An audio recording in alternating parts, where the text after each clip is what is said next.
আমরা যারা জিয়াউর রহমানের অনুসারী ভক্ত তারা তো এখন ক্ষমতায় নেই। 10 বছর আমরা ক্ষমতায় থাকতেও এবং শহীদ জিয়াউর রহমানের স্ত্রী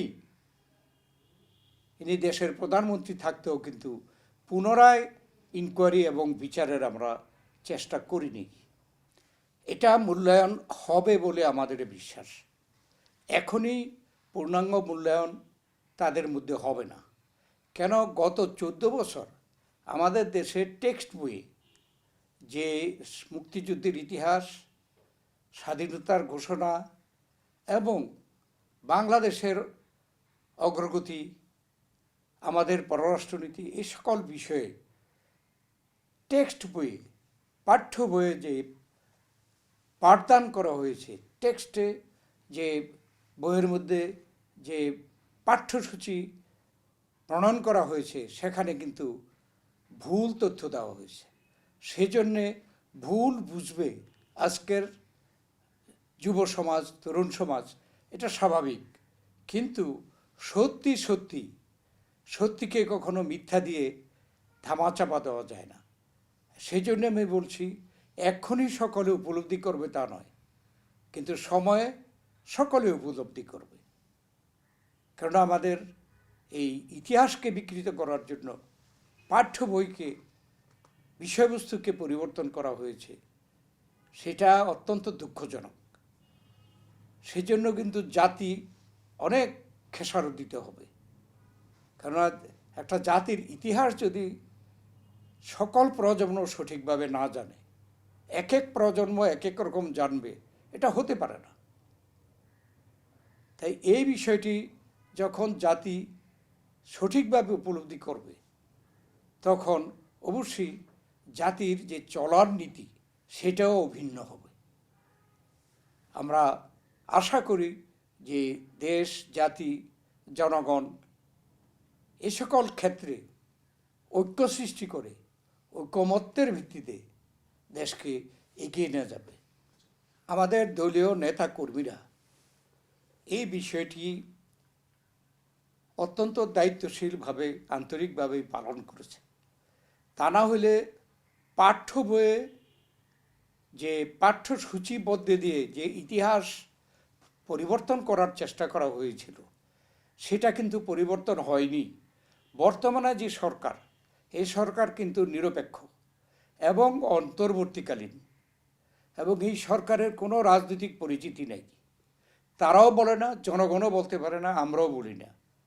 সেই সরকারের সময় যে পাঠ্যপুস্তক প্রণয়ন করা হচ্ছে, সেখানে কিন্তু আমরা দেখেছি যে শহীদ প্রেসিডেন্ট জিয়াউর রহমান এই পাঠ্য বইয়ে আসছে স্বাধীনতার ঘোষক হিসাবে। তো এটা কেন আসছে? এটা তো কেউ জোর করে করছে না। আমরা যারা জিয়াউর রহমানের অনুসারী ভক্ত তারা তো এখন ক্ষমতায় নেই। আজকে যারা জিয়াউর রহমানকে মূল্যায়ন করছে, তারা সকলে তো জিয়াউর রহমানের দলের ব্যক্তি নয়। অর্থাৎ তার অর্থ কী? অর্থ হচ্ছে নিরপেক্ষভাবে যদি মূল্যায়ন করা হয়, তাহলে শহীদ জিয়াউর রহমান তার নিজস্ব জায়গায় অবশ্যই তার অবস্থান থাকবে। জিয়াউর রহমান ব্যক্তি হিসাবে অত্যন্ত সৎ, স্বাধীন এবং একজন ন্যায়পরায়ণ ব্যক্তি ছিলেন। তার ব্যক্তি জীবনে চলার পথেও খুব সাধারণ জীবনযাপন করতেন। আমরা যারা ওনার সাথে বঙ্গভবনে বিভিন্ন জায়গায় খাওয়া দাওয়ার সুযোগ পেয়েছি, দেখেছি যে কি সাধারণ খাওয়া তিনি পছন্দ করেন। ওনার সামনে কোনো রিচ খাওয়া কেউ উপস্থাপন করতে পারত না। আমি একবার এক সার্কিট হাউসে ওনার সাথে সফর সঙ্গী ছিলাম। আমরা ডাইনিং রুমে আগে ঢুকেছি, দেখছি যে তৎকালীন যে জিয়াউর রহমানের পিএসও ছিল মেজর জেনারেল সাদেকুর রহমান, তিনি আর ডিসি তাড়াতাড়ি করে যেখানে রিচ খাদ্য আছে, রোস্ট, গরুর মাংস, এগুলো নিয়ে দৌড়াচ্ছে, পালাচ্ছে, ডাইনিং হল থেকে এটা সরিয়ে নিচ্ছে। আর বঙ্গভবনে আমাদের অনেক নেতা, অনেক মন্ত্রীরা সন্ধ্যার পরে মিটিং হতো, মিটিংয়ের পরে স্বাভাবিকভাবে খাওয়া দাওয়ার ব্যবস্থা থাকতো। দেখা যেত যে অনেকে পালিয়ে যাচ্ছে, এবং জিয়াউর রহমান এটা নিয়ে হাসি ঠাট্টাও করেছেন। নাম ধরে বলেছেন অমুক কোথায়, উনি তো খাওয়ার ভয়ে বোধহয় পালিয়েছে। এমনভাবেই সাধারণ খাওয়া, চলা, কাপড় চোপড়। অতএব এখানে বলার অপেক্ষা রাখে না যে উনি কী পরিমাণ সৎ লোক ছিলেন। তিনি মারা যাওয়ার পরে কি পাওয়া গেছে পত্রপত্রিকায় নিরপেক্ষভাবে দিয়েছে। তার ব্যাংক ব্যালেন্স কী ছিল পত্রপত্রিকায় নিরপেক্ষ দিয়েছে। ওনার নিজস্ব কোনো জায়গা জমি সম্পদ ছিল না।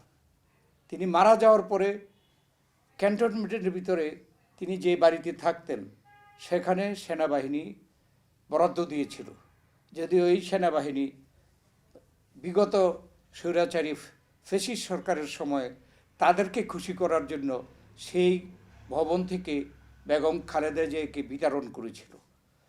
এটা খুবই দুঃখজনক। আর বাংলাদেশ সরকার থেকেও এই গুলশানে জমি দিয়েছিল জিয়াউর রহমানকে। তা না হলে ওনাদের বা ওনার পরিবারের কারো কোনো সহায় সম্পত্তি বাংলাদেশে নেই। অতএব সৎ হিসাবে ওনাকে কেউ কোনো দিন কোনো সমালোচনা করতে আমি শুনিনি, কোনো পত্রপত্রিকায় মিডিয়াও বলিনি। সেই জিয়ার হত্যাকাণ্ডের সাথে সেখানে একটা বিচার হয়েছে, এবং সেই বিচার পেয়েছি বলে আমরা বিএনপি নেতারা মনে করেছি, তার জন্য এরপরে 10 বছর আমরা ক্ষমতায় থাকতেও, এবং শহীদ জিয়াউর রহমানের স্ত্রী ইনি দেশের প্রধানমন্ত্রী থাকতেও কিন্তু পুনরায় ইনকোয়ারি এবং বিচারের আমরা চেষ্টা করিনি। কেননা একটা বিচার হয়েছে, এবং সেটা সেনাবাহিনীর ঘটিত কোর্টের মাধ্যমে হয়েছে। সেটাকে আমরা মেনে নিয়ে আমরা কিন্তু এই বিষয়ে আর এটা নিয়ে আমরা কোনো বাড়াবাড়ি করিনি। অবশ্যই তাকে হত্যা করার যে মৌলিক কারণ হচ্ছে বাংলাদেশ যেভাবে বিভিন্ন দিক থেকে অগ্রসর হয়ে যাচ্ছে, এটা কিন্তু অনেকে চায়নি, এবং সেই ষড়যন্ত্রের, দেশীয় এবং বিদেশি ষড়যন্ত্রের কারণেই কিন্তু শহীদ জিয়াউর রহমানকে এভাবে অকস্মাৎ হত্যা করা হয়েছে। এখানে তার বিরুদ্ধে এদেশের মানুষ কোনো কারণে কোনো সমালোচনা করেনি। এদেশের কোনো সেক্টর থেকে কোনো সমালোচনার তিনি পাত্র তখনও হননি, হতেন না সেটা জানি না, দীর্ঘদিন ক্ষমতায় থাকতে কি হতো, কিন্তু তখন পর্যন্ত। এবং তার প্রমাণ হচ্ছে তাকে হত্যা করে লুকিয়ে একটি কবর দেওয়া হয়েছিল পাহাড়ের ভিতরে, রাউজানে। না, আমি ঠিক কোন থানায় এটা খেয়াল নাই, কিন্তু সেখান থেকে কিন্তু সেনাবাহিনী খুঁজে বের করেছে। এবং এটা জিয়াউর রহমানের যদি জনপ্রিয়তা না থাকতো, সেনাবাহিনী সবাই মিলে এটা করতো না। জেনারেল মঞ্জুর এই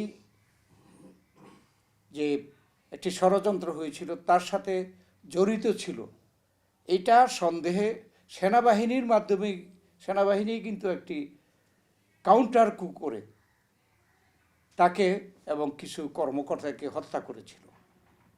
তারপরে ঢাকায় এনে যে জানাজা হয়েছে, এটা কোনো মুসলমান রাষ্ট্রনায়কের এত বড় জানাজা পৃথিবীর কোথাও হয়েছে কিনা অতীতের সন্দেহ, আর এখন পর্যন্ত হয়নি, ভবিষ্যতে হবে কিনা এটাও সন্দেহ।